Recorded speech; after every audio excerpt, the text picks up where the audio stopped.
Astaghfirullah. Alhamdulillah wassalatu wassalamu ala Rasulillah wa ala alihi wa sahbihi wa mawalah wa la hawla wa la quwata illa billahi wa ba'du.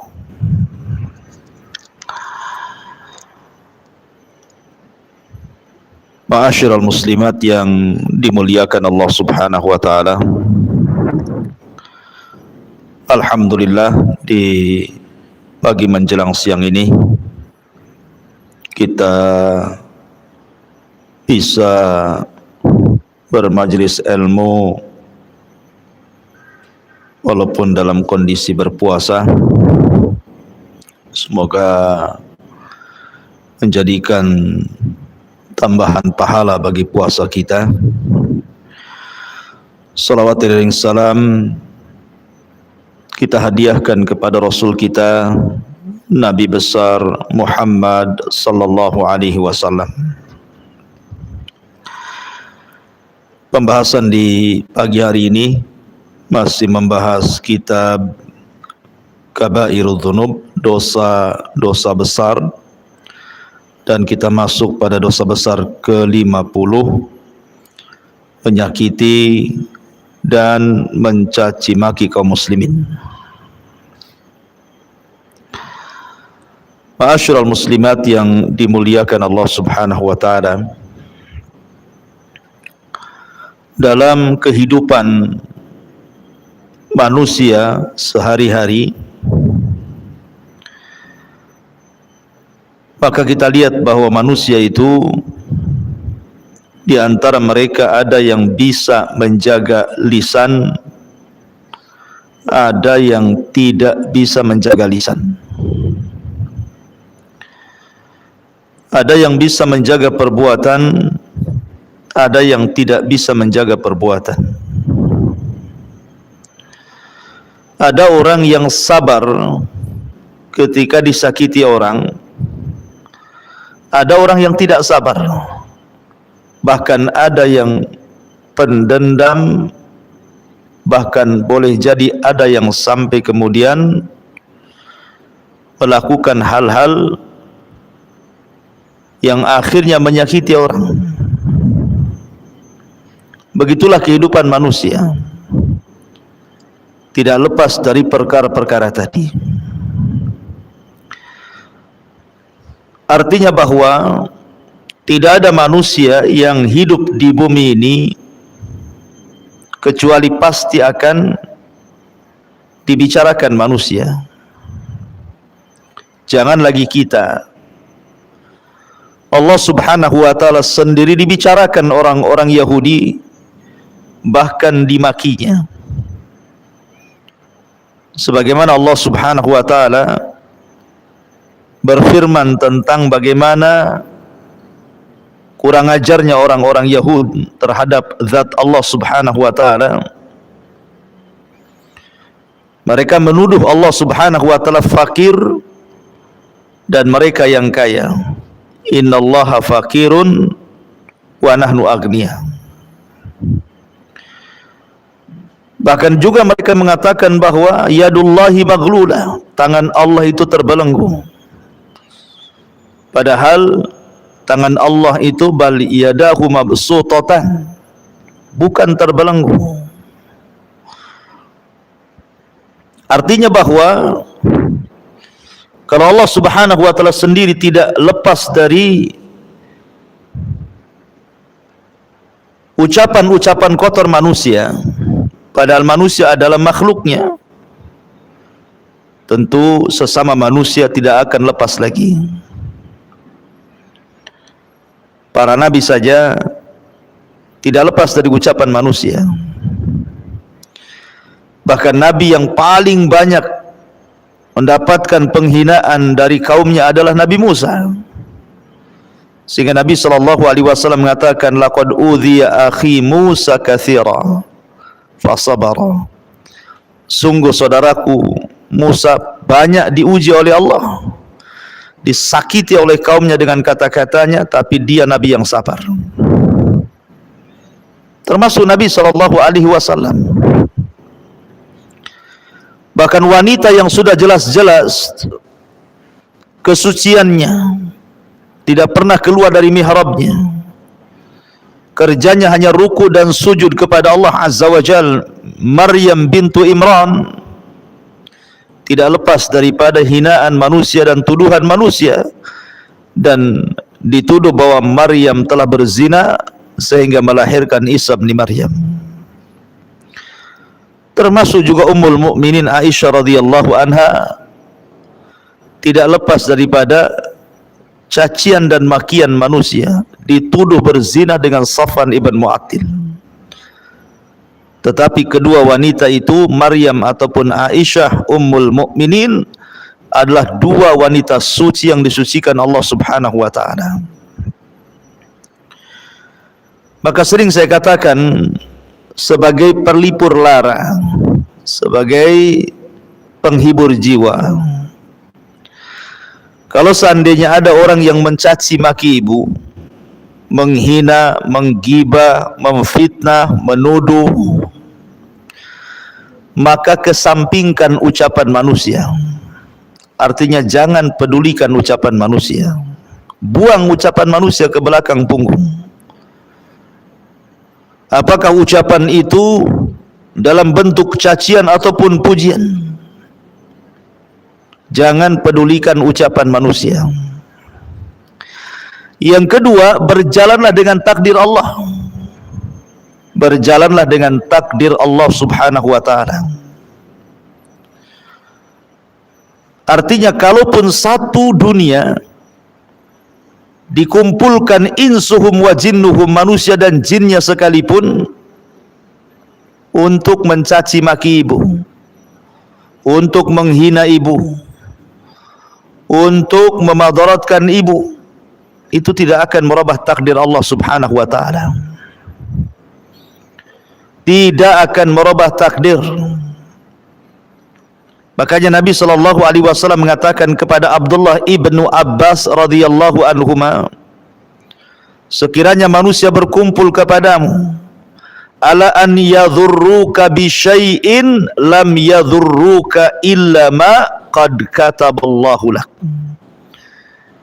maka kecelakaan tidak akan sampai kepadamu kecuali sudah dicatat di Lauhil Mahfuz.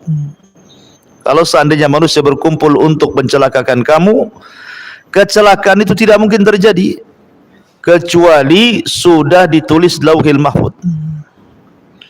Manusia hanya merencanakan kejahatan, tetapi terjadinya kejahatan ataupun tidak, itu pun tidak lepas daripada takdir Allah. Maka berjalanlah dengan takdir. Berjalan dengan takdir, hidup kita tenang. Biarkan manusia ngomong ini itu terserah. Saya hanya percaya dengan takdir Allah Subhanahu wa taala. Kemudian yang ketiga, contohlah bagaimana Rasul menghadapi orang-orang yang mencelanya. Nabi SAW sering dihina, sering dimaki, sering difitnah. Kita contoh Nabi, bagaimana cara dia mengatasi itu semuanya. Karena bagaimanapun solusi itu ada pada Nabi SAW, karena dia yang membawa wahyu dari Allah Subhanahu wa taala. Ma'asyiral muslimin yang dimuliakan Allah Subhanahu wa taala, maka dalam bab ini, dalam bab dosa besar yang ke-50 ini, Al-Imam Az-Zahabi rahimahullahu taala ingin menjelaskan tentang di antara dosa besar adalah menyakiti, mencaci maki terhadap saudaranya kaum muslimin.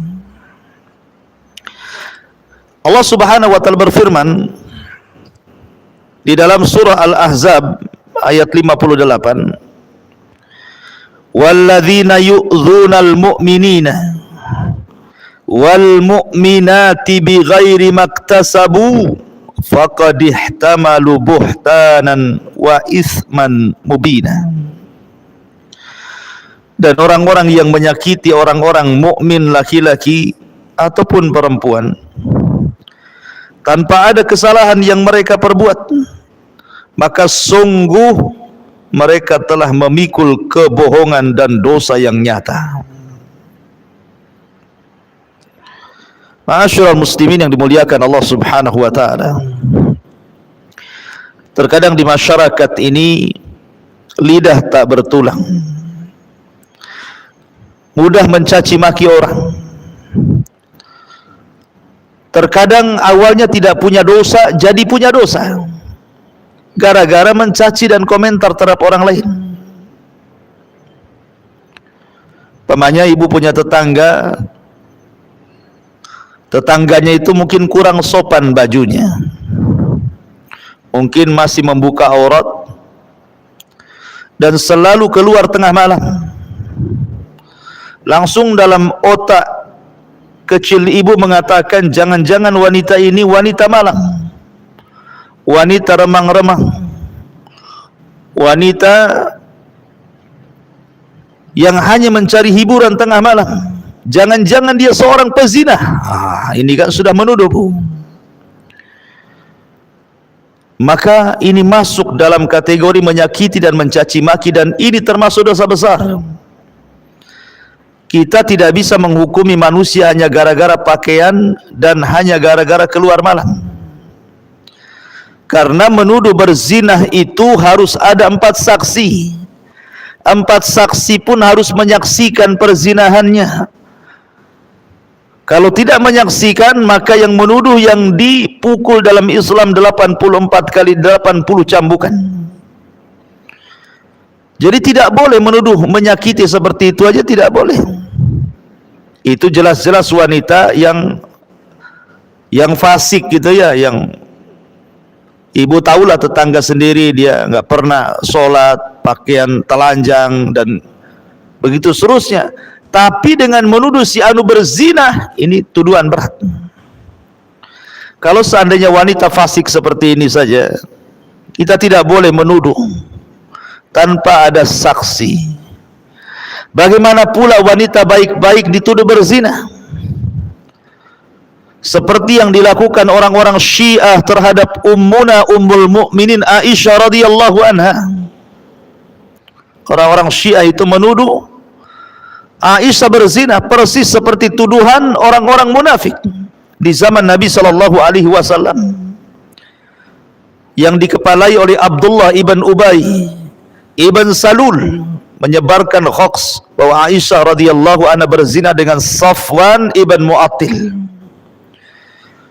Tetapi karena ini berita dusta, Allah Subhanahu wa taala turunkan suratun Nur, pembebasan Ummul Mukminin Aisyah radhiyallahu anha dari tuduhan berzina dengan Safwan ibn Mu'attil. Makanya Allah mengatakan, walladzina yu'dzunal mu'minin wal mu'minati bighairi maktasabu faqad ihtamalu buhtanan wa itsman mubina. Dan orang-orang yang menyakiti orang-orang yang beriman laki-laki dan perempuan tanpa ada kesalahan yang mereka perbuat, maka sungguh mereka telah memikul kebohongan dan dosa yang nyata.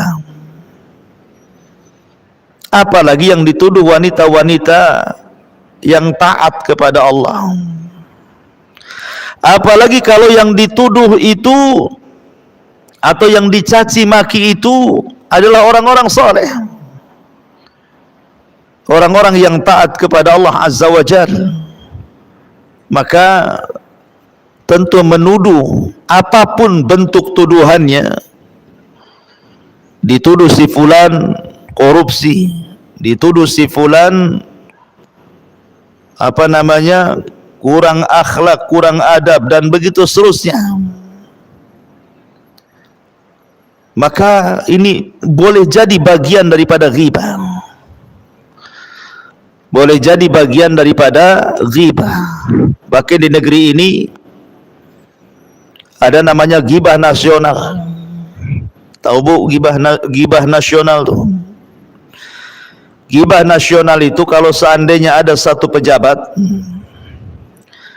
kemudian dicurigai dia korupsi, masuklah media, dibaca oleh publik, maka masyarakat yang membaca, mendengar, langsung ikut apa kata media, ikut mencelah, kemudian mengatakan dasar koruptor, tidak amanah, macam-macam. Akhirnya kemudian datanglah persidangan. Disidanglah orang yang tertuduh korupsi ini. Rupanya sama hakim persidangan dilepaskan pula. Tiba-tiba masyarakat ngomong lagi, lah kok koruptor dibebaskan katanya. Lah kita tidak hadir di persidangan itu. Dan kita tidak tahu berita itu betul atau salah, bermuatan politik atau tidak. Tetapi dengan cara kemudian ikut-ikutan mencaci, memaki, menuduh, menggibah tanpa ada bukti yang benar, itu masuk pada ghibah atau justru menyebar kedustaan.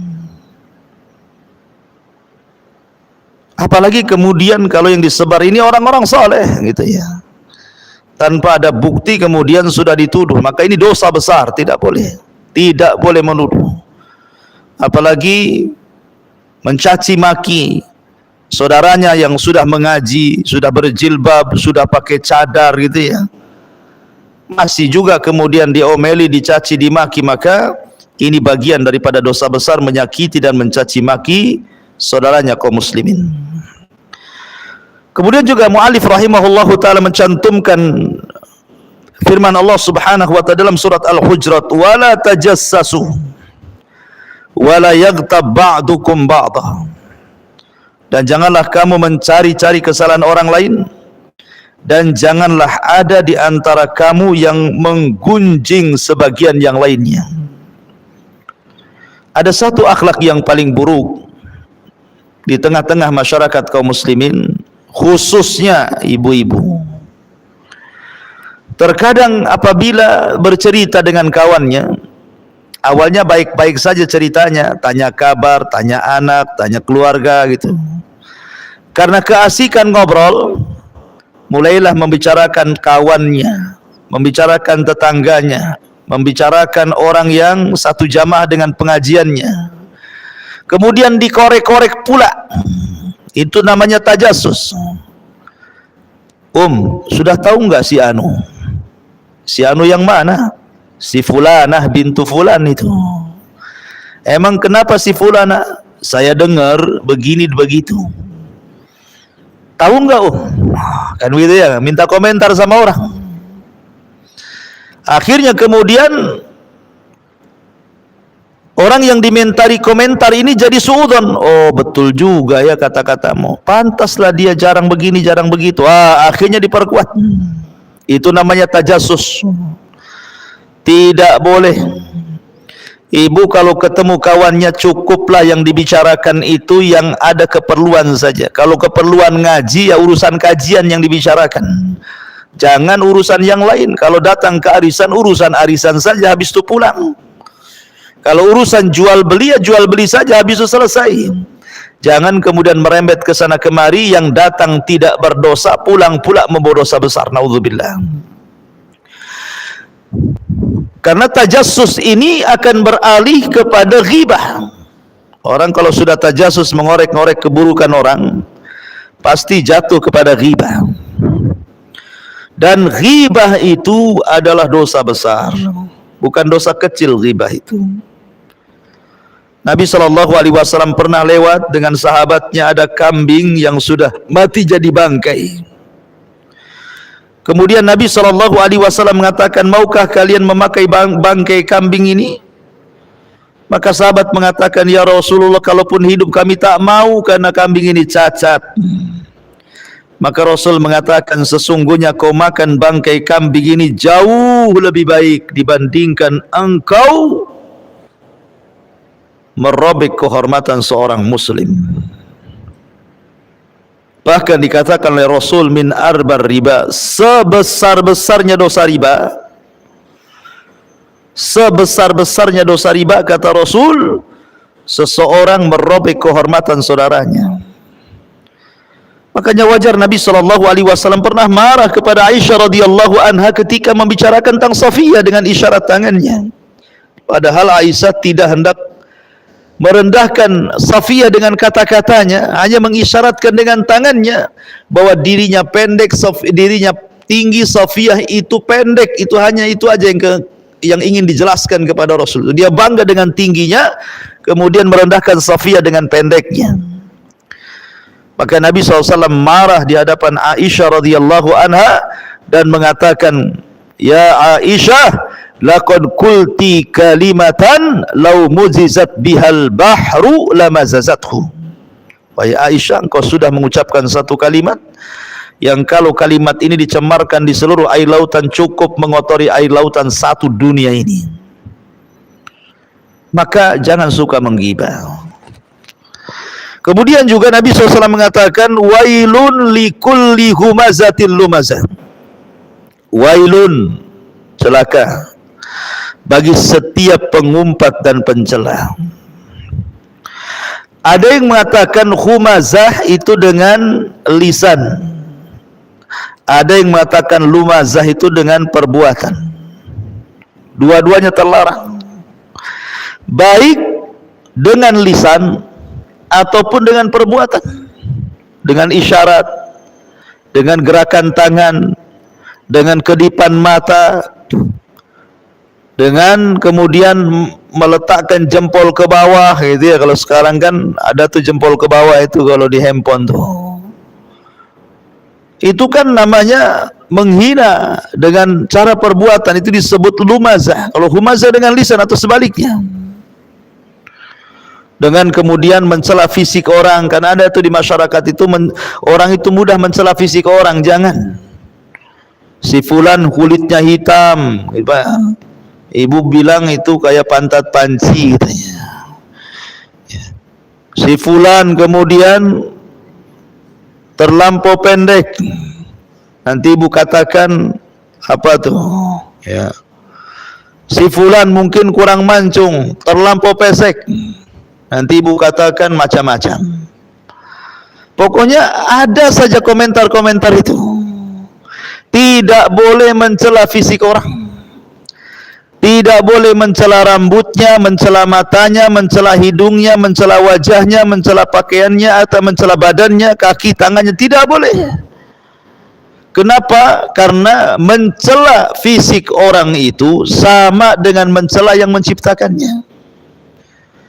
Kalau kita katakan kemudian kepada orang kurus, dasar siwak umpamanya, maka kita sedang mencela Allah Azza wa Jalla.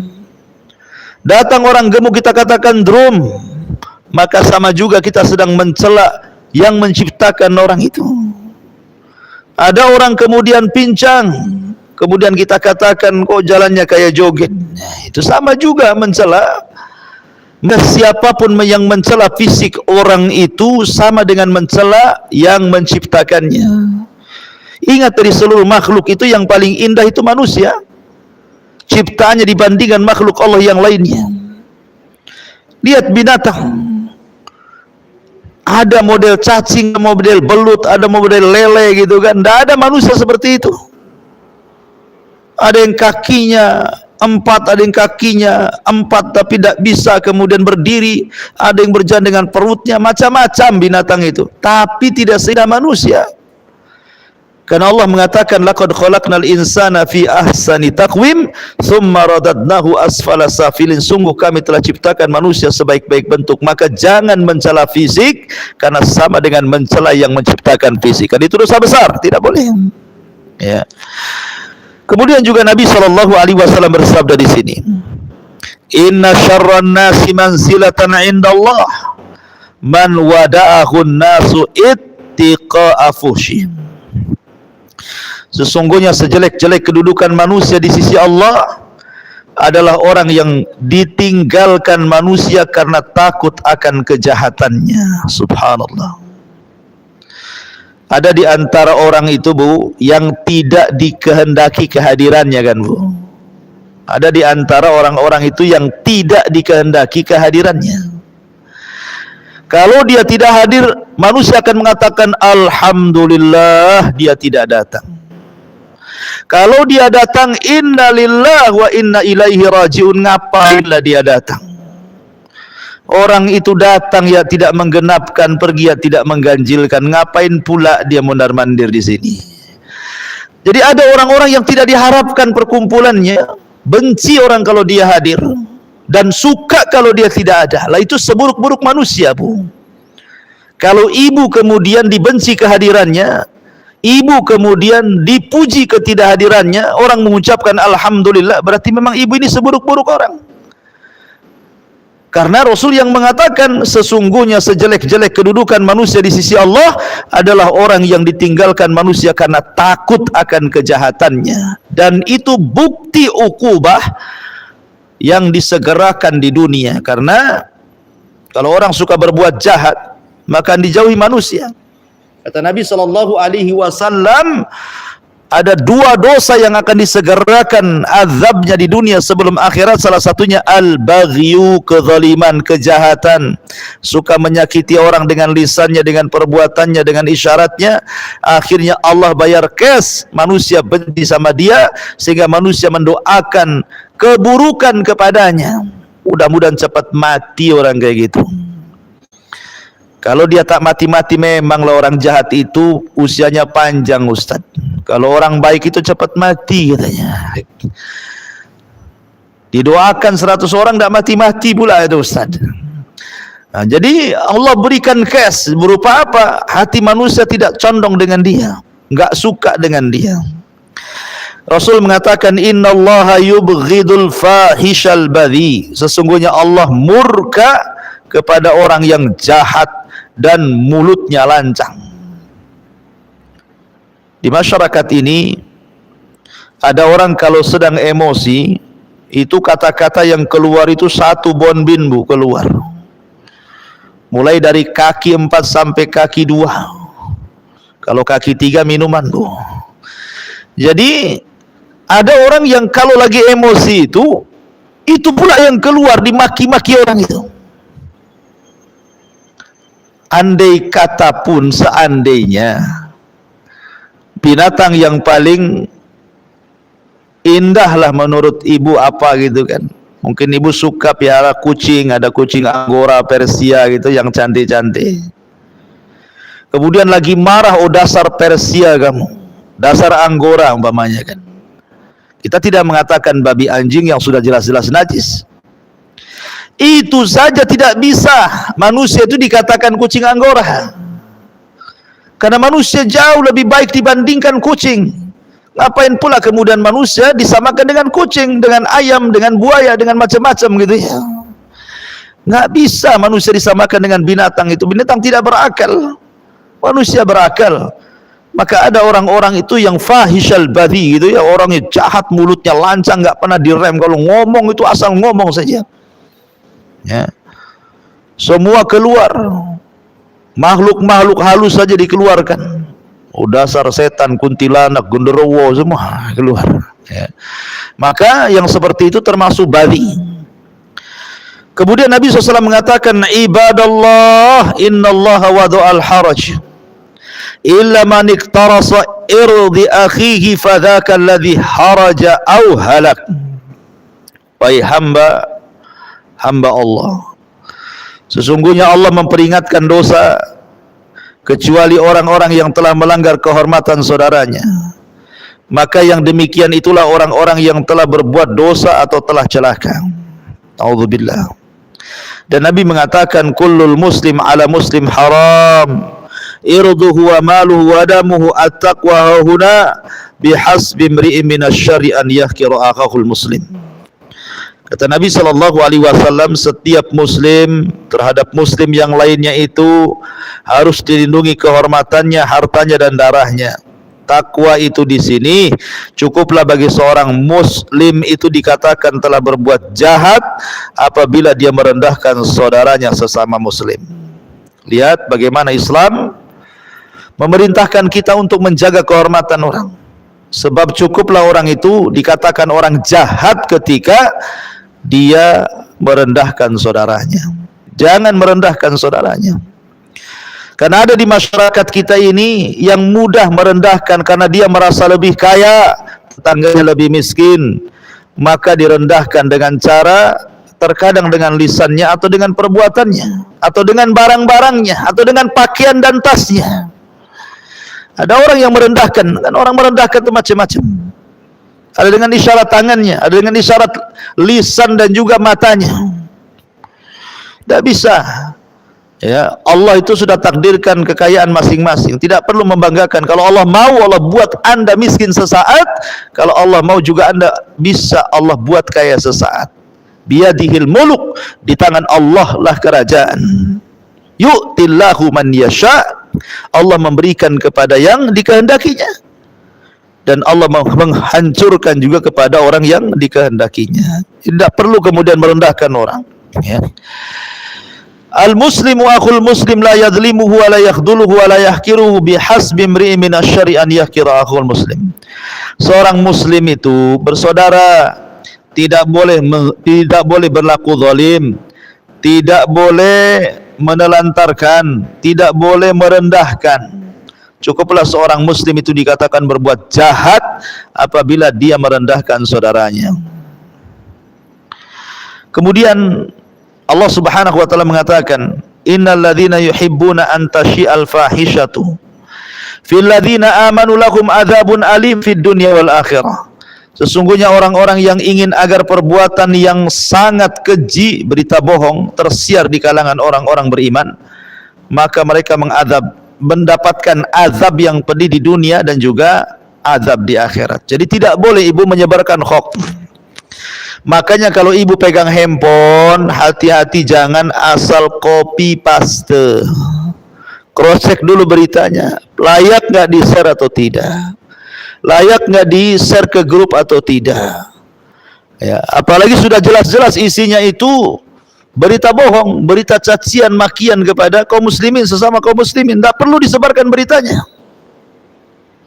Ya, karena ibu-ibu ini itu biasanya sudah dengar nggak ya? Enggak. Mau dengar, tapi tolong ya jangan ceritakan sama orang ya. Kan gitu ya, Bu ya. Itu senjata ibu-ibu kan begitu. Jangan ceritakan kepada orang. Nanti yang ibu ceritakan ngomong lagi ke yang lain, kamu jangan ceritakan sama orang, aku baru dapat berita nih, bagus beritanya katanya.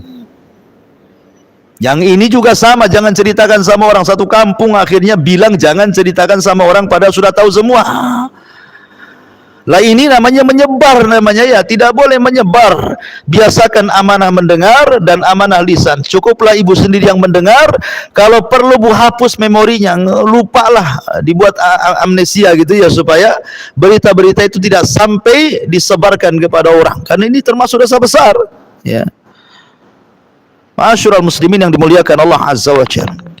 Karena saking mudahnya lisan ini menyebarkan berita, terkadang tidak sadar kalau dia sedang melakukan dosa besar. Harusnya tugas seorang muslim itu menutup aib seorang muslim. Kalau ada orang ini memang punya aib, jangan dibongkar. Karena ibu juga punya aib. Makanya sering saya katakan, orang itu menjadi mulia di hadapan manusia, bukan di hadapan Allah ya. Orang itu menjadi mulia di hadapan manusia karena Allah tutup aibnya. Kalau seandainya Allah bongkar aibnya itu, tidak ada manusia yang memuliakan manusia. Yang ada manusia menaruh pasir di kepala manusia. Tapi karena Allah tutup aib kita, makanya manusia masih hormat sama kita. Kalau Allah buka aib kita, Allahu a'lam, boleh jadi manusia mencaci maki kita. Oleh karena itulah maka biasakan menutup aurat orang lain supaya Allah tutup aurat kita. Terbiasalah menutup aib orang lain supaya Allah berusaha menutup aib kita, supaya manusia tidak tahu dan kita bisa bertobat kepada Allah Subhanahu wa taala. Kemudian Rasul mengatakan, sibabul muslimina fusukun wa qitaluhu kufrun. Mencela seorang muslim adalah kefasikan, sedang membunuhnya adalah kekufuran. Bahkan mencela seorang muslim itu hakikatnya dia sedang membunuh pelan-pelan. Betapa banyak orang yang kemudian tadinya sehat gitu ya, tiba-tiba kemudian darah tingginya naik, gulanya naik, kolesterolnya naik, gara-gara dicela orang. Jadi orang yang mencela itu sesungguhnya sedang membunuh saudaranya pelan-pelan itu. Karena tidak semua orang yang dicela, dicaci, dimaki, digibah, difitnah itu kuat gitu. Banyak yang tidak kuat, banyak yang tumbang. Ya. maka hakikatnya mencela itu membunuh pelan-pelan. La yadkhulul jannah man la ya'man jaruhu bawa'iqah. Tidak akan masuk surga bagi orang yang tetangganya merasa tidak aman dengan kejahatannya. Bahkan Rasul mengatakan wallahi la yu'min 3 kali, demi Allah tidak beriman, tidak beriman, tidak beriman. Ketika sahabat berkata, siapa Rasul yang tidak beriman kau sebut 3 kali itu? Rasul mengatakan alladzi la ya'man jaruhu bawa'iqah. Tetangganya tidak merasa aman karena gangguan tetangganya. Intinya bahwa mu'alif rahimahullahu ta'ala kemudian melanjutkan dalil-dalilnya tentang tidak boleh seseorang itu mudah mencaci memaki sampai kepada orang yang sudah mati, Bu, tidak boleh caci. Umpamanya orang yang mati ini memang jahat lisannya ketika masih hidup, jahat perbuatannya ketika masih hidup, tapi kalau sudah mati jangan kemudian dicaci maki, karena Rasul yang mengatakan la tasubbul amwat fa innahum qad afdau ila ma qaddamu. Jangan kalian mencela orang-orang yang telah meninggal dunia, karena sesungguhnya mereka telah menemukan apa yang telah mereka persembahkan kepada Allah. Mereka sudah dapat balasan dari apa yang mereka lakukan. Kenapa kita sibuk orang yang hidup mencaci maki kepada orang yang mati? Mereka sudah bertanggungjawabkan di hadapan Allah, jadi tidak perlu dicaci maki lagi. Kalau orang yang mati saja tidak boleh caci maki, apalagi orang hidup, gitu maksudnya ya. Makanya tidak boleh mudah menuduh, karena terkadang tuduhan itu tidak benar. Sebagaimana Rasul kalau orang mengatakan kepada saudaranya hei kafir, boleh jadi kekafiran itu akan kembali kepada yang mengucapkannya. Karena hakikatnya orang yang menuduh itu, Bu, dia tidak punya apa yang ibu punya. Jadi kalau ada orang mencela ibu, hasad dengan ibu, hakikatnya dia tidak punya yang ibu punya, makanya dia iri hati, kemudian hasad dan mencela ibu. Karena tidak punya itulah dia mencela. Akhirnya artinya orang yang mencela itu orang fakir, sehingga dia mencela orang lain dengan hasadnya. Makanya sekali lagi Nabi SAW mengatakan la khaira fiha hiya min ahlin nar. Tidak ada kebaikan bagi wanita yang suka mencaci maki tetangganya, bahkan dia termasuk penduduk neraka. Wallahu alam. Ini diantara pembahasan al-kabair, dosa besar yang ke-50. Baik, sebelum saya tutup, silakan kalau ada yang mau bertanya.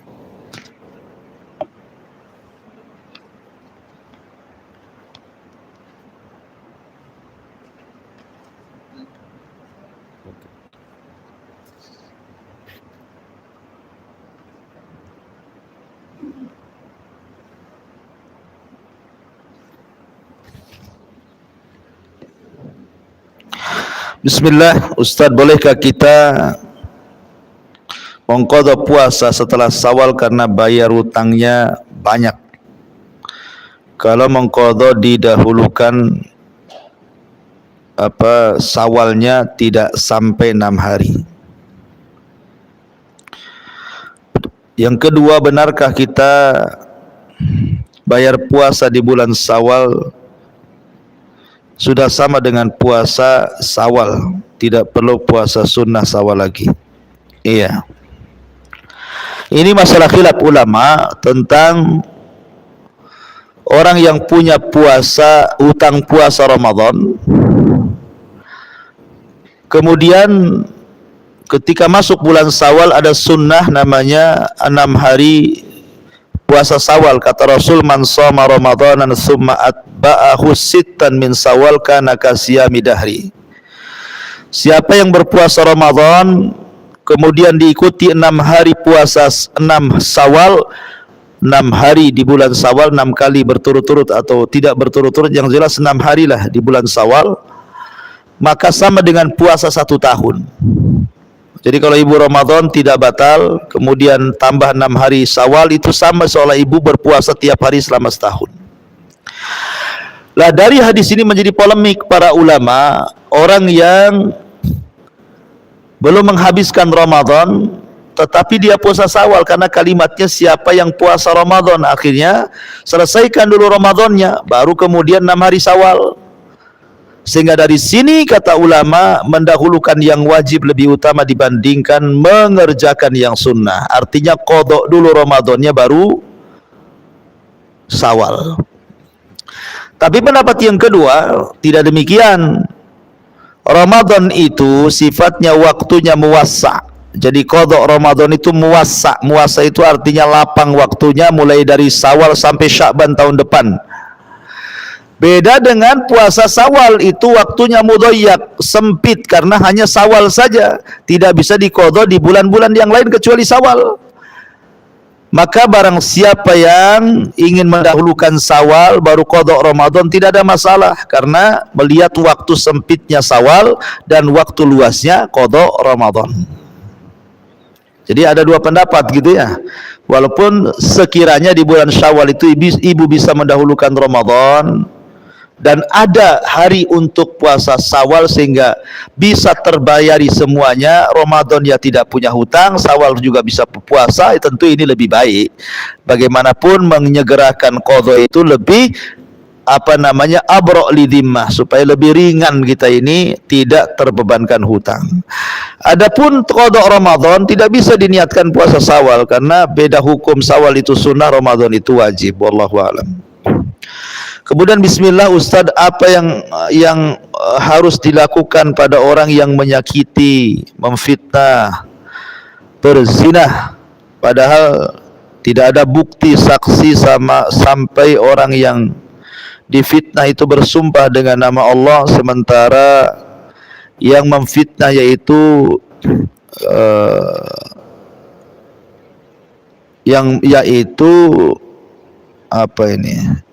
ahli ibadah dan masih ada hubungan kerabat dengan orang yang difitnah dan hampir menghancurkan rumah tangga yang difitnah. Ya, alhamdulillah. Kalau tidak merasa melakukan, ya nggak usah dipikirkan. Aisyah radhiyallahu anha dituduh berzina oleh orang munafik dengan Safwan ibn Mu'attil. Kemudian Nabi SAW seolah-olah terpengaruh dengan berita orang munafik, sehingga Nabi SAW datang menemui Aisyah Ummul Mukminin, istri tercintanya. Bayangkan ya, Aisyah itu wanita yang paling dicintai Nabi, istri satu-satunya yang perawan, anak Abu Bakar Siddiq yang paling cantik. Tiba-tiba dituduh berzina, apa tidak sakit hati Nabi itu? Tapi ini Nabi harus meluruskan, karena 1 bulan Rasul sudah menunggu wahyu, tidak turun-turun tuh wahyunya, menjelaskan apakah berita itu hoax atau berita itu memang benar. Terpaksalah Nabi harus bertanya langsung dengan Aisyah. Datanglah dia kepada Ummul Mukminin Aisyah radhiyallahu anha, di sampingnya ada Abu Bakar, ada ibundanya Ummu Ruman. Kemudian Rasul mengatakan, ya Aisyah, kalau seandainya la in lamamti bidzambin fastaghfirillah fa innal 'abda idza taballahu alaihi wa in kunta bari'ah fasayubarri'ukillah azza wa jalla fawqa sab'as samawat. Kata Nabi SAW, wahai Aisyah, kalau engkau memang melakukannya, artinya memang betul melakukannya, engkau berzina dengan Safwan gitu ya, tinggal sesali saja perbuatanmu, kemudian bertobat kepada Allah. Karena seorang hamba itu kalau tobat pasti Allah akan berikan ampunannya. Tapi kalau engkau tidak merasa melakukannya, engkau tidak berzina, engkau tidak selingkuh, berita di luar itu hoax, tidak benar, tenang wahai Aisyah, nanti Allah akan menurunkan ayat-ayatnya dalam rangka membebaskan dirimu dari 7 atas langit sana. Jadi kalau tidak merasa memang berzina, berselingkuh, ya tenang-tenang saja. Biarkan anjing menggonggong, kafilah tetap berlalu, kan begitu ya. Biarkan dia memfitnah apa saja, saya kan nggak melakukannya, peduli amat. Si amat aja nggak peduli. Ya. Jadi nggak usah dipikirkan, anggap angin lalu, buang ke belakang punggung, berjalan dengan takdir Allah Azza wa Jal, walaupun dia terus menggaungkan fitnah. Kalau memang kehancuran rumah tangga ibu belum ditulis Lauhil Mahfuz, tidak akan hancur. Karena betapa banyak rumah tangga hancur bukan karena dituduh berzina. Betapa banyak rumah tangga hancur hanya gara-gara faktor ekonomi. Jadi tenang saja, walaupun dia terus menggonggong-gonggong pun, kalau memang belum dicatat takdirnya ibu harus lepas dari suami, nggak mungkin lepas. Itu semua takdir Allah. Wala in istama'u ala an yadhurruka bi syai'in lam yadhurruka illa bi syai'in qad katabahu Allah. Kalau mereka pun bukan satu orang yang nuduh ibu umpamanya ya, yang nuduh zina itu mungkin satu kampung. Kalaupun satu Indonesia yang nuduh itu, kalau memang kecelakaan tidak akan sampai karena kecelakaan itu sudah ditulis Lauhil Mahfuz. Jadi tenang saja kalau tidak merasa melakukannya. Berdoa kepada Allah agar Allah Subhanahu wa taala menyadarkan dan berikan hidayah kepada yang memfitnahnya walaupun dia ahli ibadah. Ya.